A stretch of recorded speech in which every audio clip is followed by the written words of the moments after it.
नमः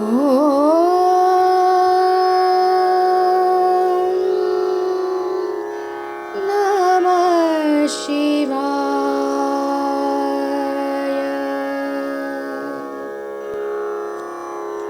तर कुठल्याही माणसानी, मग तो कितीही शिकलेला असो, कितीही बुद्धिमान असो, कितीही निर्बुद्ध असो, कुठल्याही जातीपातीचा असो, कुठल्याही देशाचा असो, कुठलाही असो, शांत बसायचं आणि आत त्यांना विचारायचं.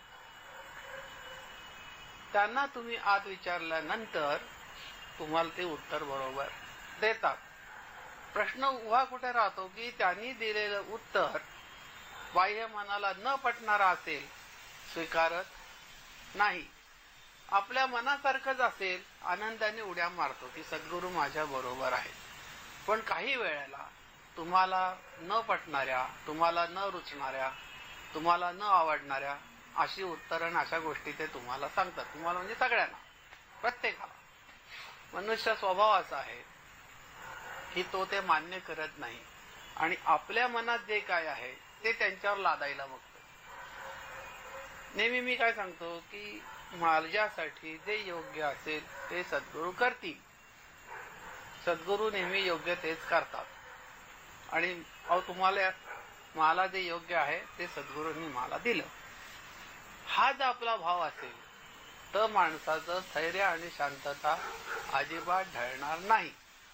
आणि हा सर्व प्रवास माणसाच्या बाह्य मनातून चालू होतो. सद्गुरू अंतर्मनात बसलेले आहेत. आहे की नाही? आत्ताच्या याच्यामध्ये कळी काळाचे भय न धरा, कळी काळाचे भय न धरा. कशाचं? त्यांचं नाव घेतल्यानंतर, नाव म्हणजे नाम. ती कळी काळाचं सुद्धा भय बाळगू नका. कळी काळ सुद्धा तुमच्यावर मात करू शकत नाही. एवढी जर त्यांची महती आणि तेच आपल्या आत बसलेले आहेत, तर त्यांच्याशी संवाद साधायचं माध्यम हे तुमचं बाह्य मन आहे. प्रत्येकाचं. तुमचं म्हणजे माझं सुद्धा. मी काही तुमच्यातून वेगळा नव्हे. तर त्या बाह्य मनातून तुम्ही आत काय द्यायचंय? प्रत्येकाने आपल्या बाह्य मनातून आपल्या आत बसलेल्या सद्गुरूंना काय द्यायचंय हे प्रत्येकाने ठरवायचं. प्रत्येकाने की सद्गुरूंना मी काय देऊ. एका सत्संगातले सद्गुरूंना प्रसन्न करायला काय लागतं? एका सत्संगातले सांगितले की त्यांना काय पेढेवरती द्यायचे, पैसे नेऊन द्यायचे, कपडे द्यायचे, स्थावर जंगम द्यायचे, गाड्या द्यायच्या, इम्पोर्टेड गाड्या द्यायच्या, काही नाही. त्यांना ते काही लागत नाही. तर सद्गुरूंना तुम्ही निस्सीम प्रेम द्या आणि सद्गुरूंनी तुम्हाला जे नाम दिलं ते नाम दिवस रात्र घेऊन तुम्ही त्यांच्या जवळ द्या. म्हणजे सद्गुरूंना काय द्यायचंय मला? तर माझं वागणं, माझं बोलणं, माझं चालणं, माझी कृती आणि मी कुठल्या तऱ्हेच्या फळाच्या अपेक्षा धरतो ती अपेक्षा, या सगळ्या गोष्टी सद्गुरूंना द्यायच्या. त्या द्यायच्या म्हणजे कशा द्यायच्या? तर हिने कसं म्हटलं की सद्गुरूंच्या वासनेत शिरून द्यायच्या. सद्गुरूंच्या वासनेत शिरायचं म्हणजे काय? की सद्गुरूंची इच्छा काय, की सद्गुरूंना या फळांविषयी सद्गुरूंची कल्पना काय, सद्गुरूंना काय आवडतं यातलं. की एका सत्संगात सांगितलं की स्वतःसाठी जगणं सोडून दुसऱ्यासाठी जगायला शिका, म्हणजे तुम्हाला या रामनवमीचा संदेश कळेल असं मी दिलाय. की सद्गुरूंना काय आवडतं की स्वतःच्याच पानापुरता विचार करू नका, की सगळ्यांसाठी विचार करा. जसं आपल्याला कोणी 2 शिव्या दिल्यावर त्रास होतो, तसं दुसऱ्याला आपण शिव्या दिल्यानंतर त्रास होतो याचा विचार करा. साईबाबा कसं सांगतात की त्याला मारलं तरी मला त्रास होतो, कुत्र्याला मारलं तरी माझ्या पाठीवर वळ उठतात. म्हणजे सर्वानुभूती एकच आहे. ही जाणीव साईबाबांनी कशी करून दिली तशी जाणीव आपण थोडीशी, म्हणजे सद्गुरू जसे मी कसं दिलंय की माझे सद्गुरू विशाल आहेत. सद्गुरूंची विशालत्व आता किती सांगता येत नाही. मग आपण आपल्या मनाची थोडीशी धारणा तेवढं विशाल व्हायला केली पाहिजे. विशालपणा आला पाहिजे आपल्या अंगात. किंवा चहा पितोय, शेजारी दुसरा माणूस आला, व अर्धा कप चहा घेतोच का रे? तो मी घेतोच असं कधी म्हणेल असं सांगता येत नाही, पण आपलं म्हणायचं काम आहे का नाही? माणूस करतो का शुल्लक गोष्ट? चहा सारखी शुल्लक गोष्ट माणूस दुसऱ्याला चहा तरी अर्धा कप द्यायची भाषा करतो. कुठल्या गप्पा मारत जातो? म्हणजे या आपल्या स्वतःच्या घरापासून, आपल्या वागण्यापासून ही सुरुवात होते. दुसऱ्याकडे बघायची गरज नाही की दुसरा माझ्याशी असा वागतोय, तिसरा मी दुसऱ्याशी कसा वागतो.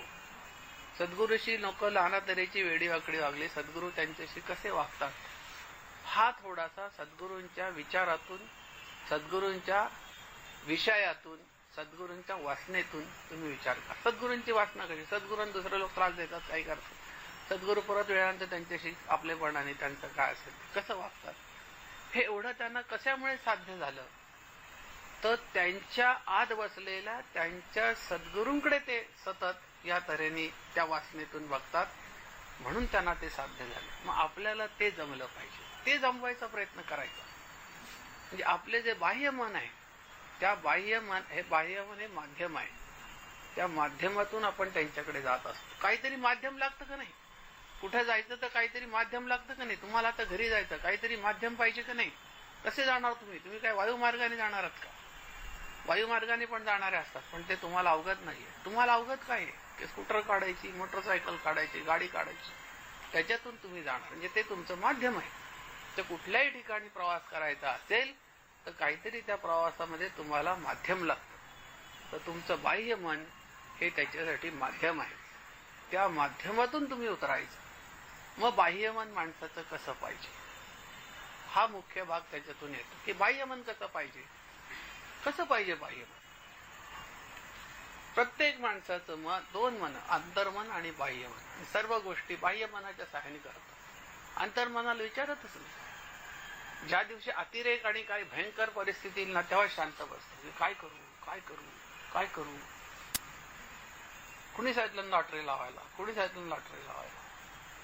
नुसता शेजारी लावतो, हा लावतो, तो लावतो, हा हजारो रुपये लॉटरीत लावतो, लाखो रुपये लावतो, आणि हातात कर्ज वाजायला बसतो. लॉटरी लॉटरी मग असा बसतो विचार करत करत करत करत, आणि त्याच्याशी बोलत असतो स्वतःशी. कोणाशी बोलत असतो,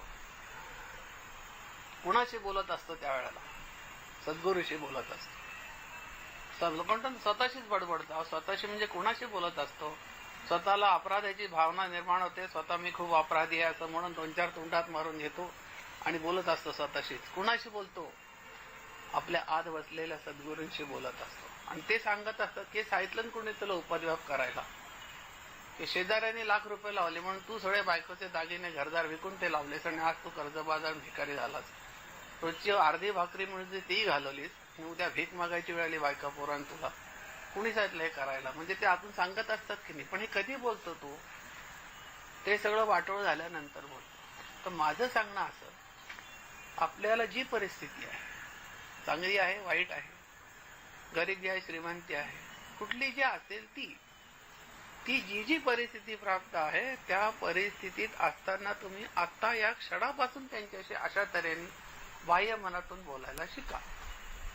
बाह्य मनातून जर तुम्हाला बोलायचं असेल, त्या माध्यमातून तुम्हाला जर त्यांच्यापर्यंत जायचं असेल, त्या वाहनाने जर तुम्हाला प्रवास करायचा असेल, तर ते तुमचं वाहन